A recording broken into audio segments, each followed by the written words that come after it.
Magnetostriction और acoustic resonance के कारण ट्रांसफार्मर्स के हमिंग साउंड कभी कभी बहुत ही इरिटेटिंग होते हैं, विशेष करके एजुकेशनल इंस्टीट्यूशंस, रेजिडेंशियल अकोमोडेशंस या हॉस्पिटल्स के निकट।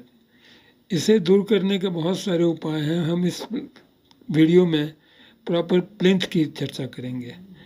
ट्रांसफार्मर के इंस्टॉलेशन के लिए प्रॉपर प्लिंथ का मतलब है कि प्लिंथ का आरसीसी स्ट्रक्चर जो है वह लगभग ट्रांसफार्मर के खुद के वजन से 10 गुना अधिक भारी होना चाहिए, जिससे कि यह घना सतह जो है वह नॉइज को अपने में एब्जॉर्ब कर ले, न कि प्लाईवुड या थिन वॉल की तरह उसे एम्पलीफाई करे।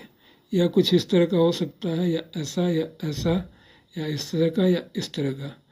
यहाँ एक सैम्पल ये दिखाया गया है। Please like, subscribe